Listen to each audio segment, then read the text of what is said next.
go. Hey everyone, it's Will and Ben from Bar Media. Hey guys. We're just doing our Q&A for social media marketing and just really trying to give you value and share with you our insights and our thinking of the latest trends, things to think about and share with you guys. So we've got our plant bowl of truth, as always. Shouldn't we mention one thing first? We should. Did you notice anything? New camera setup. So yeah, let us know what you think. I've got close up, Ben's got close up, and we have one wide angle shot over there. Absolutely. Hopefully it makes the video a little bit more interesting instead of just one angle. So 100%. let us know what you think. I don't know what camera to look at yet. That one. So let us know what you think. Definitely. And also, listen guys, if you like the video, please subscribe, because it would mean the world to us. It really would. Because at the end of the day, we want to sort of really help as many people as we possibly can. So hit that subscribe button. We'd really appreciate it. But let's dive straight into it. It's your turn to pick out. Let's do it. In you go. So for those of you who don't know what the plant bowl of truth is, basically we came up with an idea of how we're gonna, what topics we're gonna talk about and things like that. And actually, basically, what we just did was write down a load of questions.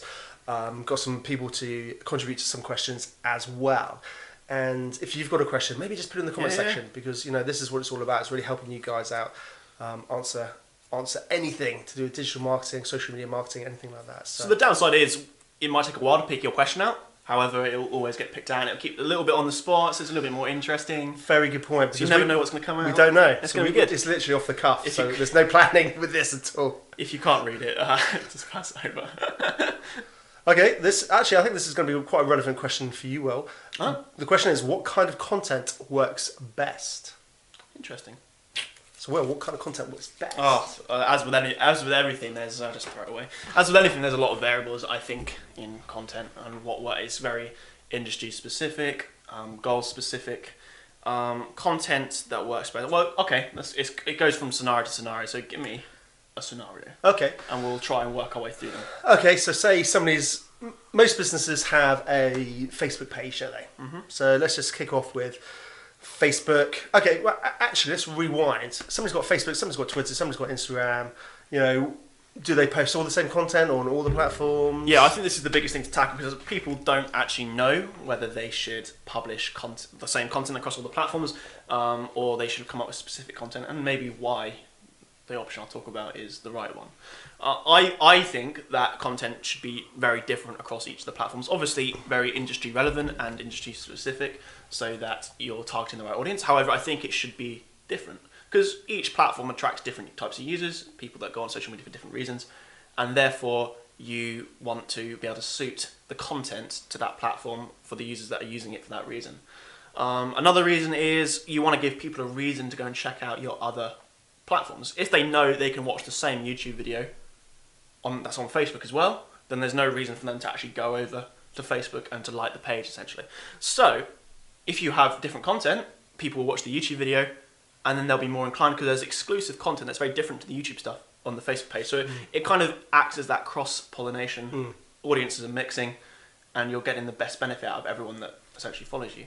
So saying that, it's different content for each of the platforms, and then it depends. And then the next question is, what content works best for what platforms? Do you have any idea on that, or do you want to have a talk about it? Yeah, I think it's an interesting one, isn't it? So I think it's a real challenge for lots of businesses, thinking, oh my god, I can't just cross-post the same thing. It's like, that's really hard work, and it is. But I'm not saying you don't have to. I think in the beginning it's easy to do that, and if you're already struggling for content, go for it. I mean, it's content on a platform.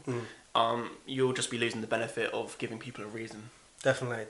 I think one thing I do, for example, is we create one video, like for example this video that we're doing, and obviously this will go out to our Bar Media or YouTube and things like that. But also I think it can be cut down into multiple elements of content. So whether it's a 1 minute snippet for an Instagram post, whether it's like a 2.5 minute video for Facebook, whether it's just an edited version for like a personal brand page, or or the full version for the Bar Media page. I think that for me, I've started really thinking about how I can create multiple pieces of content from one. Yeah, that could really help. One I guess job. I mean, you can think about from one video you can come up with content for YouTube, Facebook, and Instagram, for example, all from that one point, just by doing different things with that original source file or video. So I think a good rule of thumb is Instagram is quite visual and short form.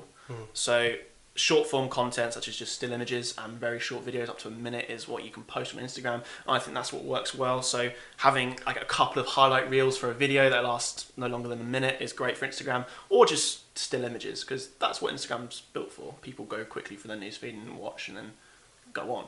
And then you move on to something like YouTube, which is the complete opposite. People go on there as it's almost like an alternative to TV these days. Yeah, YouTube. it is very much so. People go and watch full-length podcasts, find movies, TV shows. It's one of those platforms where people will go on there for more long-form content. Yeah. So publishing a 30-minute video is not out of place on YouTube. So that's why I think the original long video should be published. So if you filmed a podcast, I think that YouTube is the place to have that full-length podcast 100% on, and then you can snip it up into a 2-3 minute video. That works well on Facebook. People will watch for a bit longer on Facebook, but not as long as 30 minutes. No. So snipping it up into like a 5-minute video of highlights, key points, things like that. You can even start to add things like text on the screen, like going through, almost turn it into like a how-to step-by-step guide. Something, for example, people would watch that on Facebook, and then you take the very minimalist approach for Instagram and just like a couple of highlights, maybe even bloopers. Maybe you can, you kind of get what I mean. Yeah, absolutely. And then that YouTube video, that Instagram post is the shortest form of that video. And of course, let's not forget, again, when you're creating video content or any other form of content, you could create a blog post out of it. You can have all the, have it transcribed. There's like clever systems you can use which automatically can transcribe it. You might need to edit it down, create a blog post from it. You can then just take the audio, rip the audio from the video, create a podcast from it. So I think, if anyone out there who's really worried about all this extra work, just focus on maximising that one piece of content that you create. I think about actually maximising it rather than thinking I need to create loads. Just create one piece of content and chop it up, snip it up, and think about how you can create it. I think long form video is a really good place to start. Film like we're doing now. This is going to be a 20-minute video. I think that's a great starting place because that can be made infinitely shorter into different pieces of content. Yeah, absolutely. Up until even if it's just screenshotting in a smart, like a thumbnail kind of thing, and publishing that, it's amazing what you, as you said, you can make medium format video for Facebook, like a screenshot for Instagram. You can then rip the audio and put it on something like Anchor, the new podcast platform. Stream it out on things like Twitch if you want. Actually, filming a long video gives you many more options, doesn't it? A lot more options. Whereas if you just take a still image, that's where it ends. It's just a still image. Absolutely. Okay, so that's one angle to tackle it from. Yeah, definitely. Okay, so in terms of content, specifically, what type of content would you create for Facebook versus Instagram, as an example?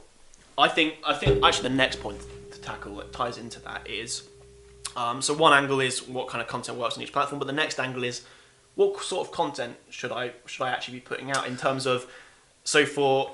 Well, again, that comes down to your business aims, doesn't it? What's your objectives, what's your aims, what's your outcomes you want to get, and all those things. And I think, we say this again and again, that's so important for any business or any person wanting to... I think that's very true. Start. But also down to the point of, like, what does the content actually contain? Like, for example, on Instagram, lifestyle content is the best way to go. People are browsing through social media not to be sold to. They don't. No one likes ads. It's just the truth. No one likes ads. I don't like hitting an ad on Facebook. I'm making me scroll on YouTube ads. Pain in the ass. Yeah. However, they're necessary. And Instagram it's the same. You've got to advertise your business and you've got to drive leads to your website. You've got to make sales or sales to so whatever. You've got to drive traffic somewhere. And the way you're going to have to do that is through advertising. So advertising the right way on each platform is, I think, the most important thing about your content. For example, if you have a t-shirt company, you make t-shirts, you're on Instagram, you want to drive traffic from Instagram to your website to make purchases, essentially. So just on that point, so typical advert, buy now. This is my t-shirt. This is what I'm getting in now. $5.99. Is how you make that advertisement. It comes down to how much success you'll have from that, and each platform is very different on its own. We'll start with Instagram. Can I just quickly jump in there? Yeah, it's funny when you think about, and I know where you're going to go with this, and this is really super important for you guys. You look at the old editorial advertising, and even TV. it's all buy now, 20% discount, And I think this is what you're about to say. It's so important for you if you're diving into this, because this is critical for you to get right from the get-go. I think people dive into social media expecting it to be the same kind of format as newspapers and the old forms of advertising. However, it's not. People might open a newspaper and go to the advert section because they want to look at what's going. However, social media is not the same. People don't go online onto Instagram, onto Facebook to be advertised to. They go on there for their own leisure. So it's very important to tailor the content to that.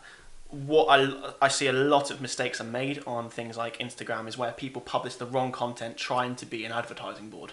They'll publish a picture of their t-shirt, front facing, not just flat so they can see the whole thing, white background, as if it belonged on a website. I think this is such a huge mistake. It's such a clear advertisement. And then you go down, you can see in the caption it says, buy now for $2.99 plus postage. It's the wrong way to go. People, especially a lot of the case studies we've been looking at and the people we're working with, is lifestyle content. Not selling to someone, just featuring the product, somewhere in the picture. It might even just be a tiny little figure in the distance. But selling an outdoor, for example, if it's an outdoor clothing, so selling that outdoor lifestyle, the lifestyle you'll get if you buy this product, is what to sell, and that will drive the sales. And interestingly, I think it's all about branding. I really do. It's selling that story. It's selling that if you do this, this happens. And you look at all the big brands in the world. It's all about selling that vision of, if this brand here results in these pretty girls here. Links adverts. Buy links and you get loads of pretty girls. Buy this nice car, you get this happens. Go on this holiday. It's selling a lifestyle. It's selling a lifestyle, and it's all branding, and it's all about that. It's not trying to say, hammer you with a buy now, do this. It's just saying, this is our brand. This is what's going to happen. Exactly. So if you're selling the vision. Advertiser, if you're on Instagram and you're publishing photos that are just white backgrounds, clear sales advertisement, then I think you're going completely the wrong way. If you've got an outdoor clothing company, I think you're going to get a lot more benefit, a lot more interaction, a lot more leads through and traffic to your site if you post a nice picture of a mountain with someone stood on the edge.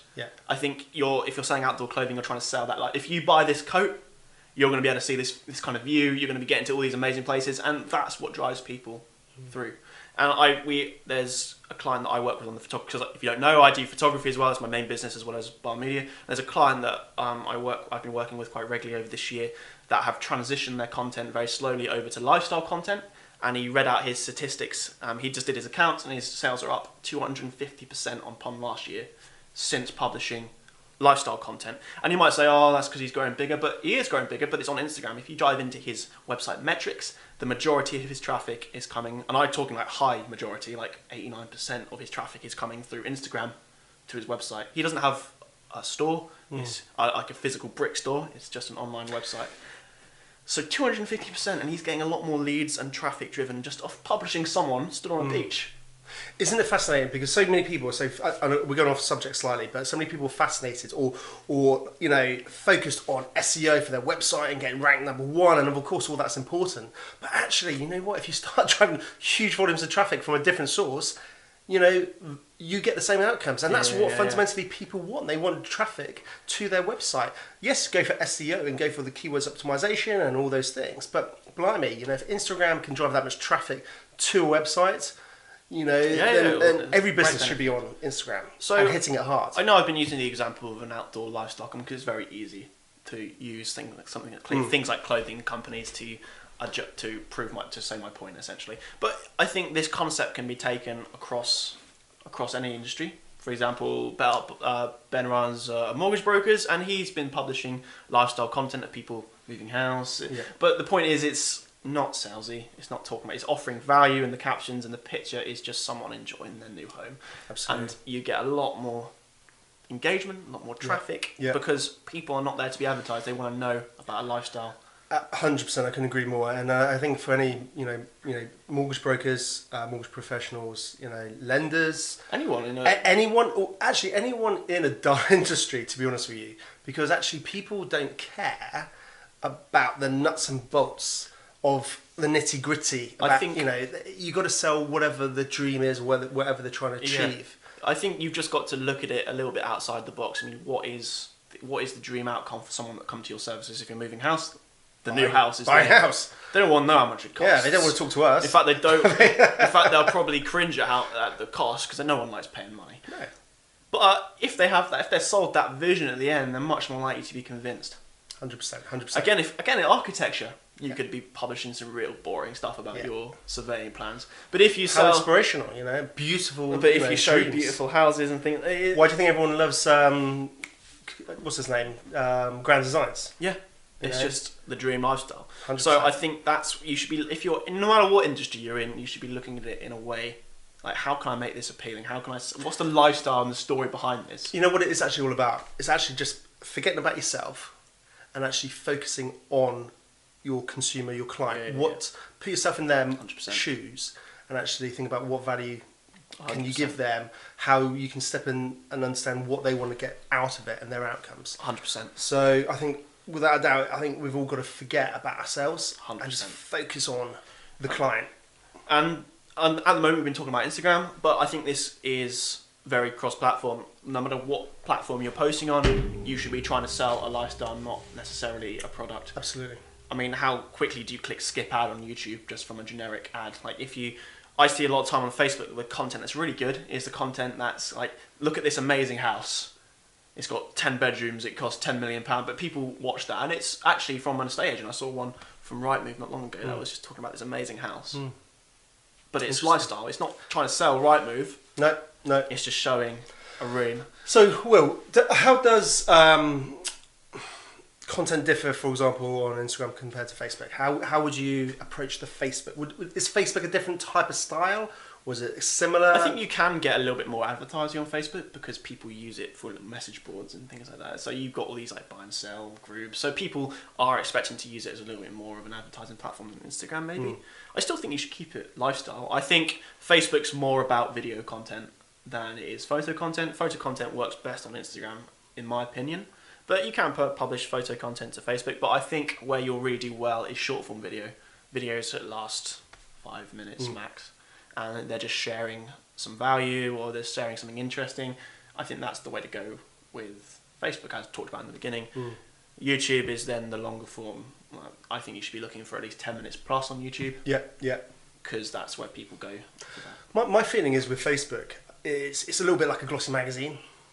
When you have a bit more maybe editorial or a bit more visual videos and a bit more advertising. Because people sort of expect it a little bit. I think Instagram people don't like it. But I think Facebook people sort of expect a little bit. So it's almost like glossy magazine. When you're flicking through a nice glossy magazine, nice images, nice things, and you get the odd ad, that's fine. I think that's the type of feel. I think Instagram's not like that. Really hard to pin down what you should be publishing. I think there's some general guidelines and some general rules of thumbs you can follow. However, there's not to say that long form video can't belong on Instagram. It really depends. You've got to test. Publish all kinds of content in the beginning, see what does well, and then you can pick. 100%. And actually, it's interesting. A lot of these platforms are now really competing for people's attention. And because of that, they actually want you to publish longer form video to actually keep people on there longer. So potentially moving forward, we say Facebook's probably slightly shorter than YouTube, but actually Facebook they're competing with YouTube, so they're so you might do better. IGTV, that's their new competitor. IGTV.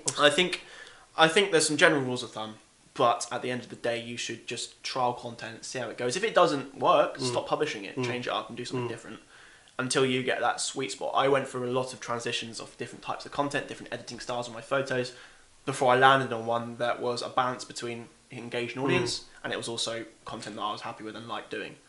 So I think it's about testing, and this can take a while, but you'll be better off. So just because I'm saying these rules, they're rules that can be broken. I think you've just got to test. I think you should start with those rules and branch outwards and see what works. Just start from the premise of how can I give value to my audience, and not about you, and that's it. And it's no more complex than that. Actually, it's no more complicated, because, like you said, you just don't know. You're gonna have to test. Everyone's different. Every story's different. Everyone's got a different message to take and to give, and so I think it's just evolve. This has been generally just a general introduction to content that works on social media. You can go into a lot more depth depending on what kind of campaigns you're trying to run.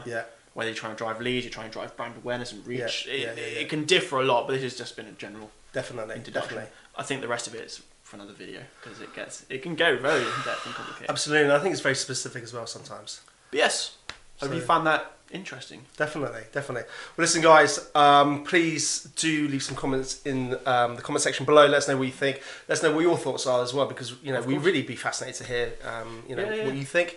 And like we said at the beginning of the video, if there's any questions you've got, again, ask. We want to put some more questions in our plant bowl of truth, but otherwise, don't forget to always empty. No. But don't forget to like, share, subscribe, and do all those amazing things. And we'll catch up soon. Cheers, guys.